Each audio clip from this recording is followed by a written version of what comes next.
Good morning, this is Tom Berry, the Texas apartment buyer, and I'm going to do a video series over the next few weeks about apartment buying. And the first one, we're going to talk a little bit today about why you want to build a portfolio of apartments and you want to do it right now. The first thing, in understanding why now is a good time to buy apartment complexes, you've got to understand the numbers. Right now, if you look at statistics, now we're in the Houston market, but I've looked at markets all over the country, and this holds true pretty much everywhere.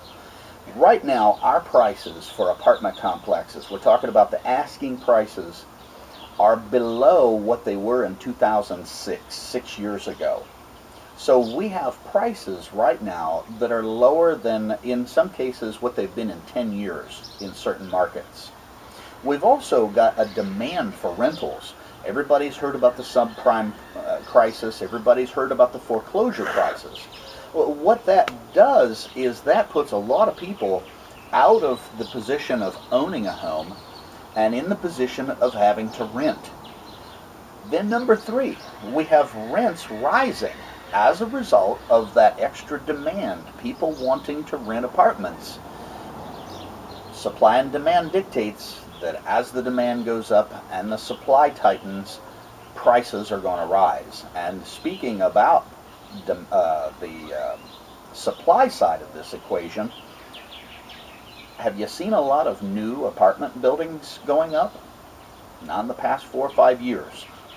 So projects have stalled, not a lot of new units coming online, a lot of people needing apartments.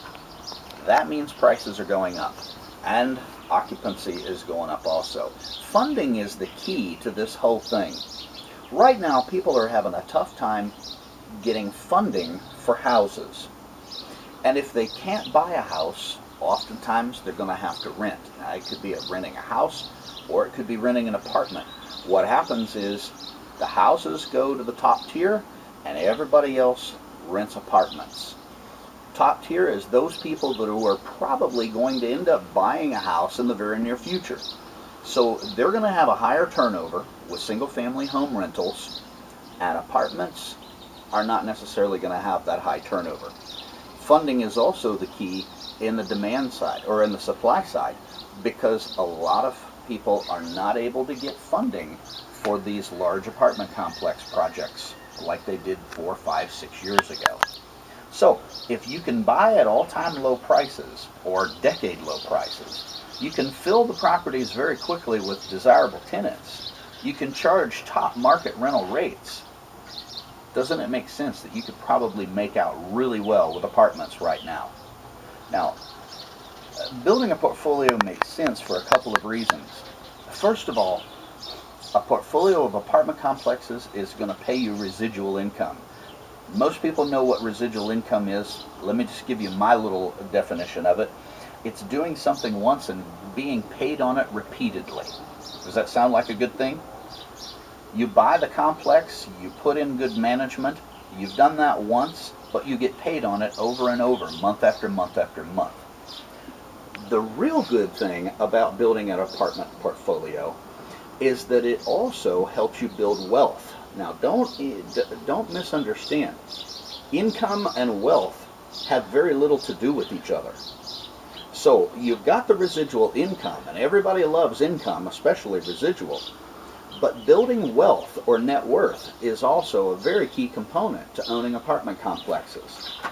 There are a lot of ways that you're going to be able to build wealth through apartments. And let's talk about, first of all, what the definition of net worth or wealth is. It's simply this, in my definition.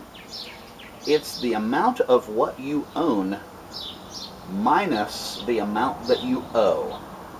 So it's a pretty easy formula. You add up everything that you own, and you subtract everything you owe, and the difference should get you a pretty good ballpark of what your net worth is. Well, rental real estate, apartments in particular, is a very fast way to build wealth because of a couple of things. First of all, right now we're buying at a discount. So if you're able to buy an apartment complex let's say the market value on it based on its capitalization rate is $1 million. But the bank owns it, they just want rid of it, it's not being managed properly, and you can buy that same apartment complex for $750,000, which is something we're doing on a very consistent basis.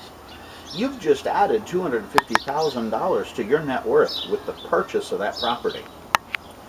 Then also you have number 2, which is the value add. Now that is, once you get that property, you make some changes, you tweak a few things, and you make the property run more efficiently. You make it more profitable. That's called a value add. And you could very easily add another $200,000 to the value of that property just through doing a year to 2 years of value adding. Then number 3, we also have the possibility, it's not always guaranteed, but the possibility of appreciation in the real estate markets. Every time that property appreciates, that's going to give you more value. And then number 4, we have principal reduction. Every payment that you pay on that loan, unless it's an interest-only loan, is going to give you a little bit more principal pay down on that loan. Every time that happens, that's adding equity or adding value or adding net worth to your portfolio. And then lastly, we have tax depreciation. This is something that's very unique in real estate, that you can actually take an asset that you own and is appreciating in value, but depreciate it for tax purposes. Now, I don't know who invented it. It sounds counterintuitive, but I like it real well. So, as you're earning money through rents, you can literally put on your expenses depreciation on a property that is not depreciating. And that saves you taxes, which puts more money in your pocket to reinvest in your property. So those are the 5 ways that rental real estate is going to help you build net worth. If you focus on building your net worth and you're getting residual income at the same time, don't you think apartment investing might be right for you? I'll be back again in a few days. We're going to talk next time about a few things that you want to look for when you're looking at an apartment complex. I'm going to take a little tour of one of our complexes and show you the difference between air conditioning systems that you might look for, and also the difference in different roofs that you're going to see on different apartment complexes. So look forward to that video, and we're also, at the end of this video series, going to have a live training session. It'll be totally free of charge, so look forward to that as well. Take care, and until the next time, this is Tom Berry, the Texas Apartment Buyer.